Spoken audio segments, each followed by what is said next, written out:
Well, friends, the United States Supreme Court just issued an order rejecting Donald Trump's last-ditch, desperate attempt to avoid being sentenced on his 34 felony guilty verdicts in New York. That means, as of Friday, January 10th, 2025, the next president of the United States will officially and for all time be a convicted felon. Let's talk about that, because justice matters.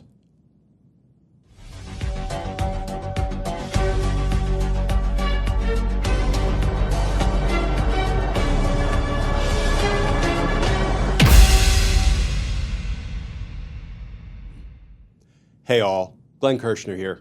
So friends, Donald Trump will be sentenced in a New York courtroom on Friday, January 10th, for crimes he committed to try to bury, conceal, hide from the people of New York deeply damaging information about his unsuitability to hold any public office, never mind President of the United States.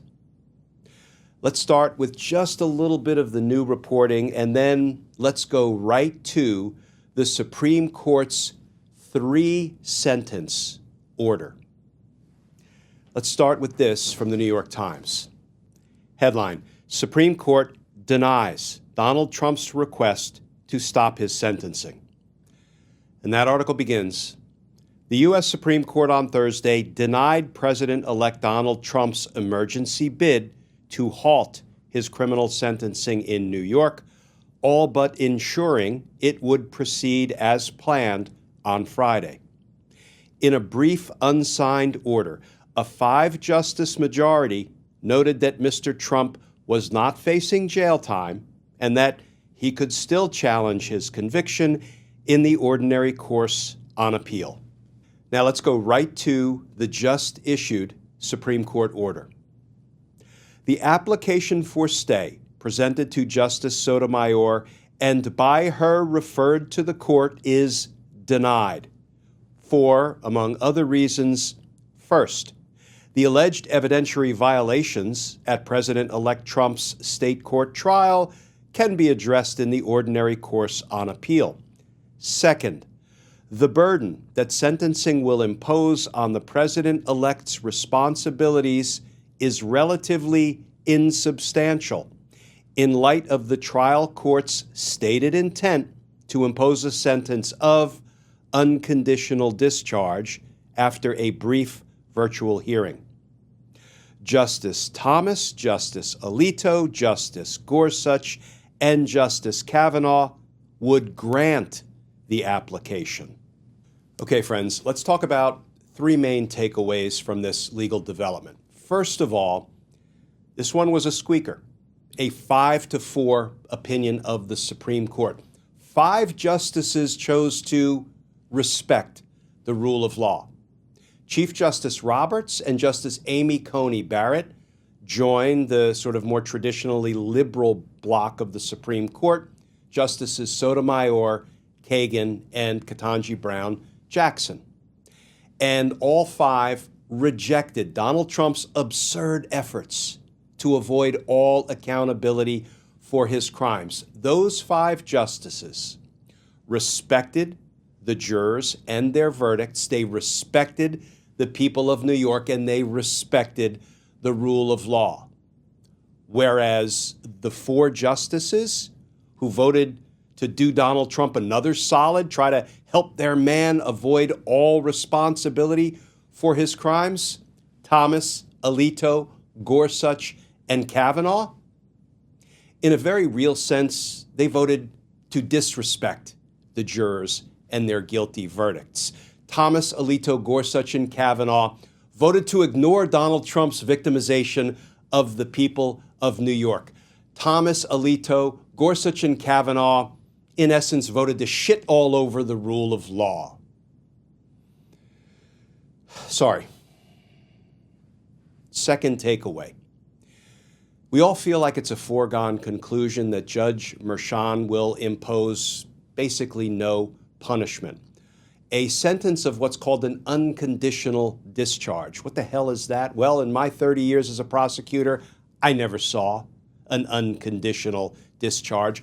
No punishment at all, no consequences for 34 felony convictions designed to cheat in a presidential election. But Judge Merchan, said he's inclined to impose an unconditional discharge, and the people, the prosecutors, said they don't oppose a sentence of no incarceration. So that piece of it may feel like a foregone conclusion, but the sentencing hearing on Friday could still have some surprises. What might those be? First of all, anytime prosecutors stand up at the time of sentencing, we present our case in aggravation.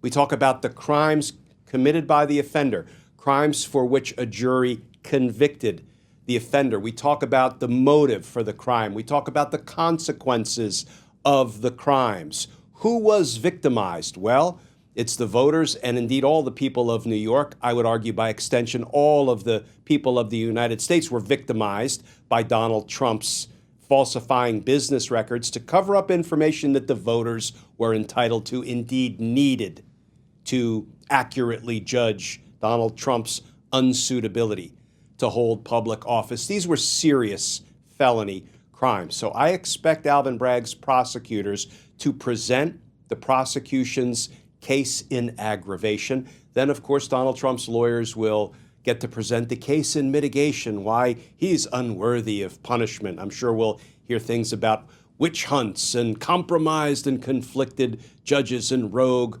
prosecutors, et cetera, blah, blah, blah. The same crap that Trump and his lawyers spout day in and day out. And here's the thing. Whereas Alvin Bragg's prosecutors said they recognize that no period of incarceration is likely, that doesn't mean they have to accept Judge Merchan's suggested sentence of unconditional discharge. They could say, Judge, we understand you're not going to put him in prison. He has richly earned a prison term. We understand he's not going to go to jail, but rather than unconditional discharge, we would ask you to put some conditions of probation on him, some things that he actually has to do to suffer some minimal consequences for his 34 felony crimes. You know, I said, friends, as a prosecutor, I've never seen an unconditional discharge, no punishment, no consequences, no accountability, other than the fact that Donald Trump will once and for all be a convicted felon. That's something. What I have seen is what's called unsupervised probation. That's where a judge decides that, you know, your crimes are so minor and there really were no victims of your crimes. They were victimless crimes. There's really no such thing. And judges will sometimes impose a sentence of unsupervised probation. What does that mean? It means as long as the defendant keeps his or her nose clean, then all they have to do is survive a period of probation, 6 months, a year, 2 years, without getting rearrested, without committing any new crimes, and then their probation will be at an end. It's not invasive. The only condition of probation, unsupervised probation, is that you not run out and commit more crimes. So I don't know that unconditional discharge is necessarily what the prosecutors will be arguing for, but they might concede that, look, the judge said that's what he's inclined to impose, so we're going to talk about our case in aggravation, the consequences of Donald Trump's crimes, but we're not going to oppose the judge's suggested sentence of an unconditional discharge. We'll find out come Friday. And friends, the third and final takeaway, come January 20th, when Donald Trump is sworn in, the President of the United States of America will be a convicted felon. How far our nation has fallen.